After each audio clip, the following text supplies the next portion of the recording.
नमः शिवाय। जय माता रानी। दोस्तों, आप देख रहे हैं आपका अपना YouTube चैनल व्रत त्योहार टोटके। मैं हूं आपके साथ रिमझिम शर्मा। दोस्तों, आज का ये वीडियो बहुत ही महत्वपूर्ण है। देखिए, हम सभी लोग पूजा पाठ करते हैं और अपनी तरफ से पूजा पाठ के नियमों का पालन भी करते हैं, लेकिन जाने अनजाने में कुछ ऐसी गलतियां हम अपने पूजा पाठ में करते हैं जिसकी वजह से हमारी मनोकामना पूर्ण नहीं होती, क्योंकि हमें उस व्रत का पूर्ण फल ही नहीं प्राप्त होता है। तो कई लोग ऐसी बातें करते हैं कि उन्होंने 16 सोमवार का व्रत किया, वैभव लक्ष्मी माता का व्रत किया, जो भी व्रत किया हो उसका फल उन्हें प्राप्त नहीं हुआ, उन्हें बड़ी निराशा है।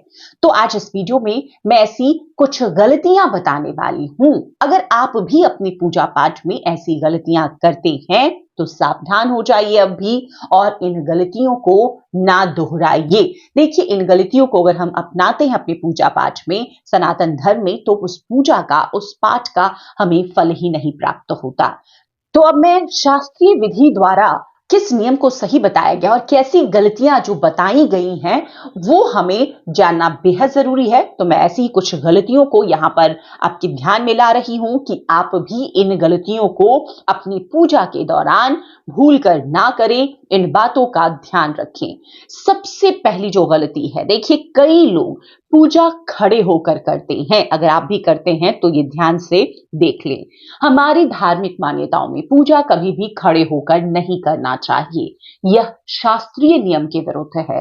मान्यता है कि जो भी लोग खड़े होकर पूजा करते हैं उन्हें व्रत का फल नहीं मिलता। इसीलिए कभी भी जमीन पर खड़े होकर पूजा पाठ ना करें, बल्कि जमीन पर आसन बिछाकर बैठकर ही पूजा करनी चाहिए। इस नियम से ही पूजा करने से शुभ फलों की प्राप्ति होती है। दूसरा, पूजा हमेशा सिर ढककर करना जरूरी है। अगर आप भी सिर ढककर पूजा नहीं करते तो उस पूजा का फल भी आपको नहीं मिलता है। अब यहां पर यह जानना जरूरी है कि क्या ये महिलाओं के लिए नियम है। तो मैं आपको बता दूं, यह नियम भी महिला और पुरुषों दोनों के लिए है। पुरुष हो या महिला, बिना सिर ढके पूजा पाठ करने से पूजा का जो पुण्य फल होता है उसकी प्राप्ति किसी को नहीं होती और वैसी पूजा अधूरी मानी जाती है। तो हमेशा स्त्री हो, महिला हो, पुरुष हो, कोई भी हो, सिर ढककर ही आपको पूजा करना है। आसन का, तीसरा, आसन का हमको ध्यान रखना है हमेशा। धार्मिक मान्यताओं में जिस जगह पूजा पाठ करने का स्थान है वो जमीन, देखिए, मंदिर का है, तो जमीन से ऊंचा आपका आसन नहीं होना चाहिए। ऐसी मान्यता है कि मंदिर के फर्श से आसन अगर ऊंचा होता है तो वह सांसारिक मोह माया में फंसकर वो व्यक्ति रह जाता है, कभी भी उसके जीवन में शांति नहीं रहती। इसीलिए पूजा करते समय इस बात का भी बहुत ख्याल रखना है। यहाँ पर देखिए, आसन ऊंचा रहने का मतलब आप में अभिमान है, गर्व है, आप पूजा कर रहे हैं, लेकिन उसका फल आपको तब प्राप्त नहीं होगा। आप भगवान के प्रति समर्पित ही नहीं है। तो हमेशा फर्श पर बिछे हुए आसन पर ही बैठकर पूजा करना है, खास तौर पर मंदिर में। पूजा करने का सही विधान देखिए क्या होता है, किस तरफ मुख करके पूजा करना चाहिए। हमारी मान्यताओं में जो शास्त्रीय विधि होती है पूजा करने की, उसमें हमेशा अपना मुख पूर्व दिशा की ओर करके ही बैठना चाहिए। आप कई पूजाओं में, जैसे कुबेर की पूजा, माता लक्ष्मी की पूजा भी हम करते हैं तो उत्तर दिशा की ओर मुख करके भी बैठते हैं, तो आप तब ऐसा कर सकते हैं।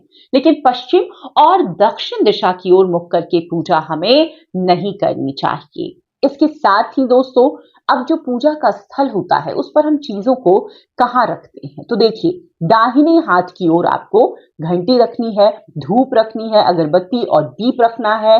बहुत जरूरी है, क्योंकि जब आप पूरब की ओर बैठेंगे तो जो आपका दाहिना हाथ होगा, दीपक, इसीलिए हमेशा आपने देखा होगा, मैं भी जब भी पूजा विधि शेयर करती हूँ तो दाहिने हाथ मतलब अग्नि कोण की तरफ हम रखते हैं। और बाईं ओर पूजा की अन्य सामग्री, जैसे कि जल का पात्र जो कि उत्तर पूरब दिशा हो जाएगी, शंख जिसमें कि जल भरकर हम रखते हैं, फूल हो, फल है, जो अन्य चीजें हैं वो आपको बाईं हाथ की ओर अपने रखना चाहिए।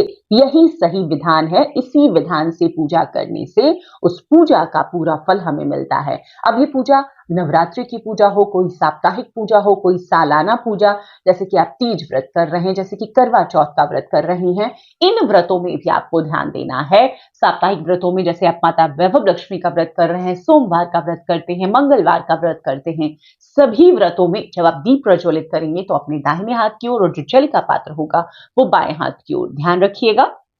अब दोस्तों एक अन्य आसन, आसन हमेशा ही ऊनी या कुशा का होना चाहिए। अब जिस भी आसन पर बैठकर पूजा करते हैं, और देखिए पूजा कर आप बैठकर पूजा करते हैं, सिर ढककर पूजा करते हैं, लेकिन आप जमीन पर आसन नहीं बिछाते पूजा के समय, तो ऐसी पूजा भी अधूरी होती है, उसका भी फल आपको प्राप्त नहीं होता। तो हमेशा अपने आसन को पूजा स्थल पर रखें, लाल ऊनी वस्त्र का आसन रखें या कुशा का आसन रखें। आसन का भी उसी आदर भाव से हमें सम्मान करना चाहिए। जैसे आपने आसन बिछाया तो प्रणाम करके उस पर बैठें, आसन उठाने के बाद भी प्रणाम कर उसे अपनी जगह पर रखें। तो इस बात का भी आपको ध्यान देना चाहिए।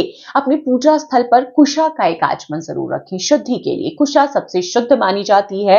तो पूजा में, जिस पूजा में कुशा का उपयोग होता है, आपने देखा होगा हमेशा जब भी आपके घर में कोई आचार्य आते हैं, पंडित आते हैं पूजा कराने के लिए, चाहे वो सत्यनारायण भगवान की पूजा हो, कोई विशेष अनुष्ठान हो, कुशा की एक अंगूठी आपको पहनाते हैं शुद्धि के लिए, या कुशा के आचमन से ही पवित्र जिसे हम कहते हैं वो पवित्र करते हैं स्थान को।